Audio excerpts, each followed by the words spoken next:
Had a daily for Slayer, so I picked up a Slayer task from Xenia, the Lumbridge Slayer Master, and I managed to knock it out here in the caverns, which is pretty fast. The first 4 tasks don't give you any points, so you may as well just do them in Xenia as fast as possible.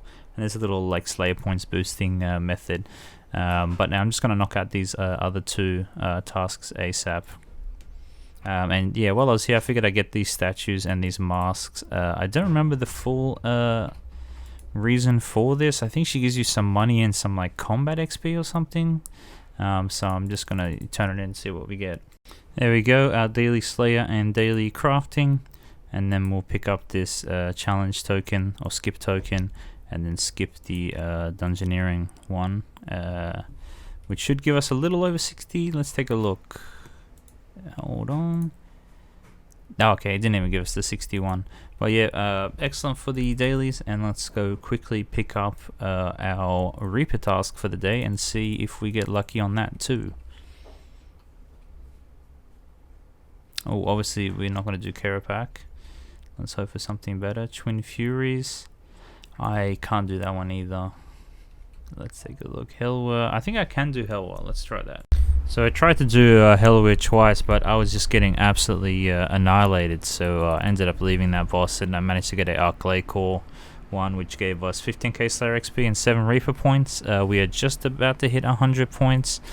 So about a third of the way, or a little more than a third of the way, maybe 40% of the way to getting a Hydrix, which is for my old school Runescape users equivalent to a piece of Zenite jewelry that you get from the RS3 version of Boss Slayer. So pretty cool, but that's going to take a while to get that one. The amount of charms that we get from this guy is absolutely insane.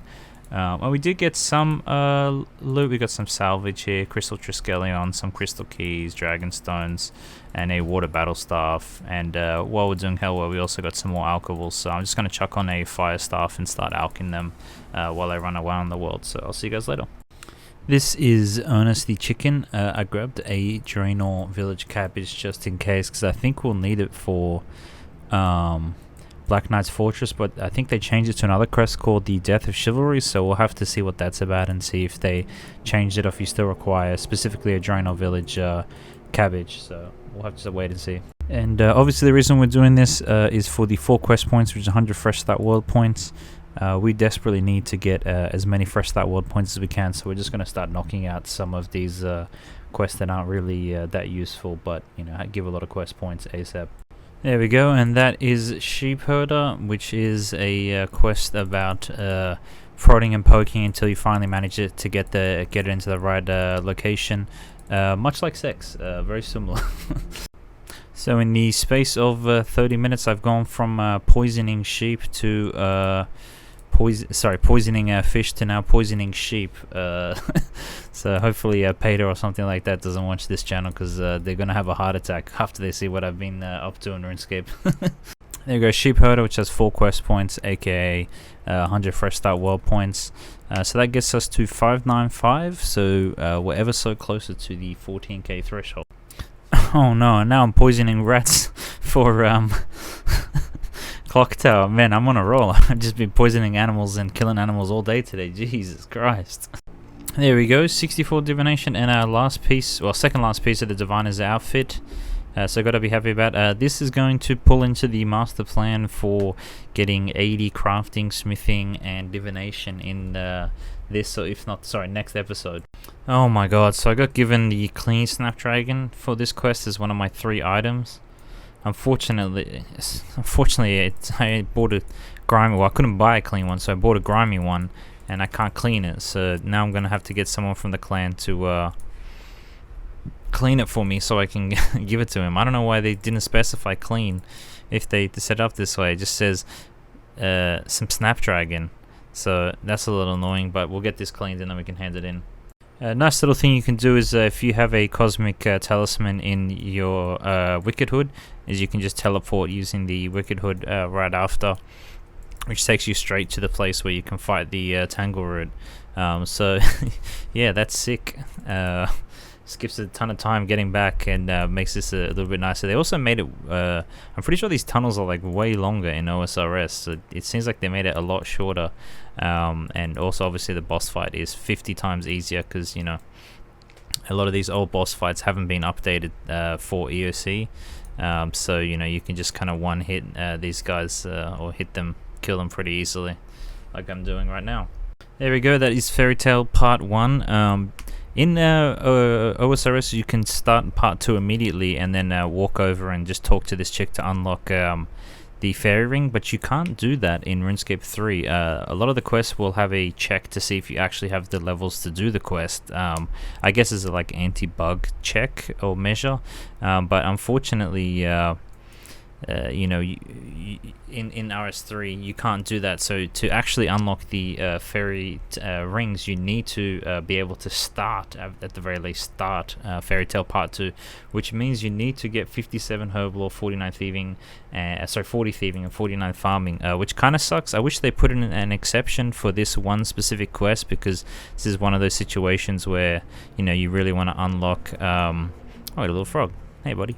This is one of those situations where you really want to be able to start a quest earlier without finishing it. I understand some quests, you know, can be confusing for new players if they can start it without finishing the quest, but this is that one exception where it would be really nice to be able to start it earlier. But we will actually start doing this quest because we do have 57 herbal and we do have 49 farming and 40 thieving that we managed to get earlier, so that's going to be absolutely excellent.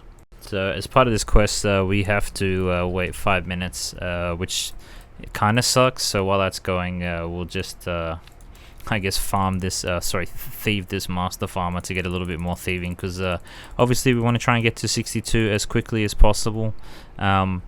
For those of you who played Leagues 3 or 2, you may remember there was, actually I think it was just Leagues 3, they gave a kind of like 10% boost chance, or even higher, I can't remember the exact amount, but you got a pretty high chance, increased thieving chance, which meant that, you know, doing early thieving with pickpocketing etc. wasn't that bad because you weren't getting caught as much.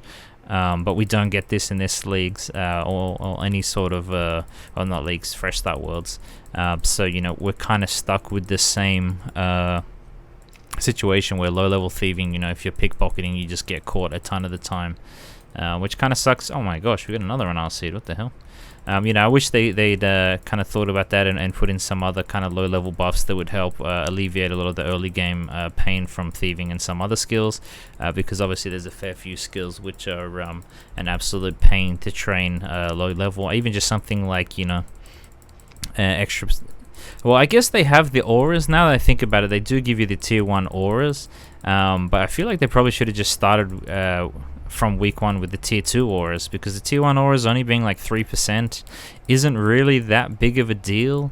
Obviously you don't want to give people the high level combat auras immediately, but certainly, you know, giving people high level skilling auras isn't that big of a deal, that big of a buff, but still helps to alleviate a lot of the early game pain, because yeah, this master farmer is kicking my ass basically. And here we go, by talking to Fairy Fix, we now have access to the fairy rings. Normally in old school RuneScape, this is where the story would end for the next month or two while you work on a bunch of other more important stuff. But in RS3, you know, since we have to have the requirements to start the quest, we may as well finish the quest. So I'm going to continue and finish the quest. Okay, this is bullshit. I made the potion before talking to Fairy Enough first. So the magic essence didn't work, so I basically have to make a whole new one. Oh, spy agent, damn, nice. Alright, actually no, maybe it wasn't bullshit. What do I get from this casket? Nothing, just mithril arrows, Zamrock arrows. But yeah, that thing is just so annoying. You know, what is the point of blocking us out of the quest? There's so many like small things like that that just end up being super annoying. And you know, I don't even know why they have that kind of check in the quest.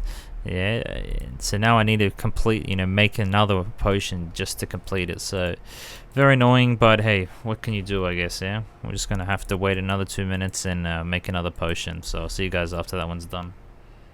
And here we go, having remade this magic potion, we can talk to her and give it to her and then talk to her properly and complete this quest. Yeah, a little annoying that it worked like that, but that gives us 50 Fresh Start World points and some small lamps. I've set on the lamps to automatically grab. I noticed a setting in the settings menu, which was kind of cool. I don't even know where it was under. Let me take a look for it now. But you can actually tell where is it? Warning screens, inventory, something here. Yeah, here. Maybe it's not. Anyway, there is a place you can turn on to automatically get or turn the claim the experience after a quest instead of getting lamps. Of course, that means you still get the choice lamps, which you can chuck on any skill, which is quite nice.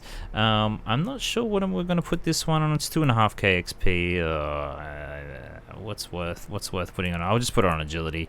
I think that's our most hated skill for the time being. But yeah, so that we have completed Fairy Tale Part 1 and Part 2, giving us access to the fairy rings. For Fairy Tale Part 3, we're a fair bit of a way off this. We need to get level 54 farming, so I think we'll just start working on that one, which will take a little bit, but once we get there, we'll be able to use the fairy rings without having to bring a Draymond or a Lunar Staff with us, which is quite nice, because obviously with that ability you're saving a lot of time and effort having to carry around a Draymond or a Lunar Staff with you, or having to go to the bank constantly, which makes it a lot nicer. In old school RuneScape, for all of my RS3 viewers, in old school RuneScape, you have to actually complete the Elite Lumbridge Diary, and which is quite a bit harder in OSRS compared to RS3, in order to use the diary without to be able to use the fairy rings without having a Draymond or a Lunar Staff on you. So yeah, it's a little bit easier to do it in RS3, and I think it's better to have it as a reward for the end of Fairy Tale Part 3 compared to having to do it separately. There you go, just did my other cache for the day, and that has gotten us to 65 divination, which is pretty good. But yeah, some decent progress in this episode. Just to show you guys where we're currently sitting at. I'll have to swap worlds. I'll just lobby. But yeah, we have fallen a little bit. It was actually my wife's birthday today, so we went and ate some delicious yakiniku. So I wasn't able to play as much as I'd like, but it is what it is. We had a great day in real life instead of just on RuneScape. But yeah, we did get we are ranked now 124 for prayer and 142 for fishing, so we're gonna have to bump that one up. But I think I'm gonna call it here today, ladies and gentlemen. If you've watched it all the way to the end, I appreciate it. And yeah, let me know if you think they should change the way that Fairy Tale Part 2 works in RS3, so people don't have to get 57 Herblore before being able to do the second part of the quest. But thank you for your time today. Bye.